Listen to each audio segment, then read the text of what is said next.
Excellencies and colleagues, it is my pleasure to welcome all of you to the 27th APEC Ministerial Meeting in Manila. I commend the hard work and dedication of all delegations in support of the various initiatives during the Philippines host year. APEC has indeed come a long way since its inception in 1989. It has evolved from a primarily economic forum to encompass an agenda beyond trade issues in response to the complex realities of our time. This year, we're placing inclusive growth at the heart of economic integration. We are expanding APEC's trade and investment goals to include a development dimension. In support of the inclusive growth agenda, we look at the role of services as an engine of growth for the 21st century. Services make up approximately 67% of GDP in the APEC region. Trade and investment in services sectors, such as manufacturing-related services, professional services, internet and ICT-based services, and tourism, have a huge multiplier effect and can alleviate poverty through jobs and incomes.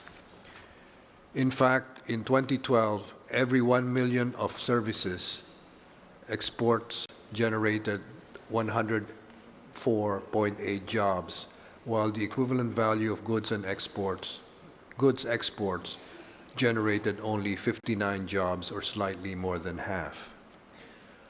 To nurture the unique relationship between trade and development, the Philippines is introducing the APEC strategy for strengthening quality growth this year.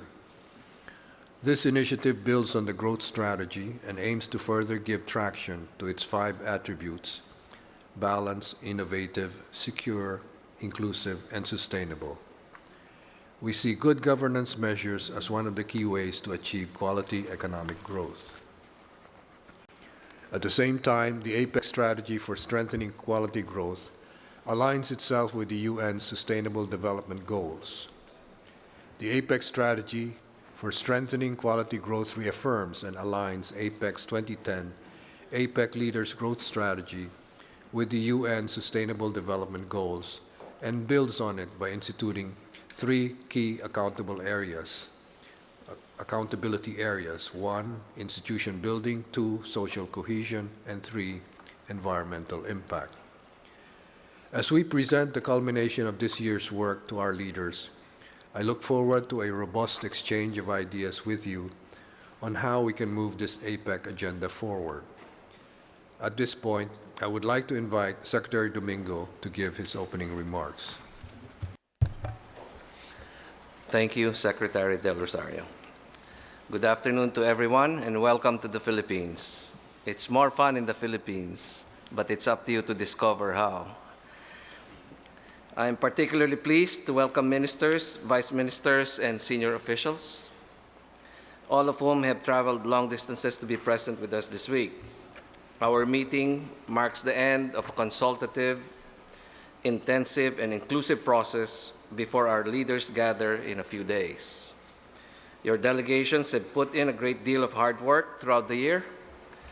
Over the past several days, there were intensive consultations among senior officials, usefully clarifying a wide number of issues.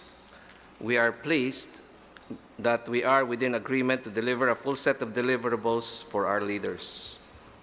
With the many threats facing the world economy across many fronts, we can think of no stronger spur for international policy cooperation and coordination to provide a strong push to stimulate economic growth.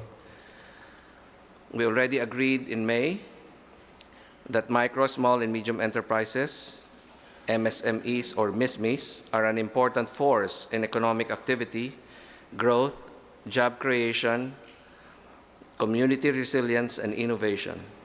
We need to support the MISME agenda with concrete initiatives on structural reform, trade facilitation, services, quality, green growth, and resiliency.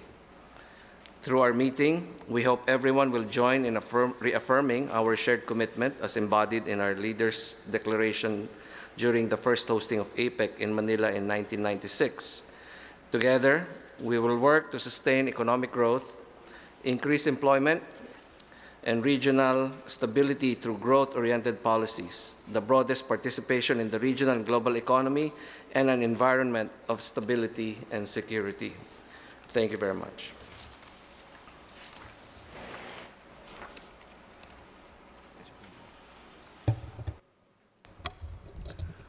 We would like to inform you of the business arrangement for this meeting. At this point, may we invite members of the media to please move out of the meeting venue. Thank you.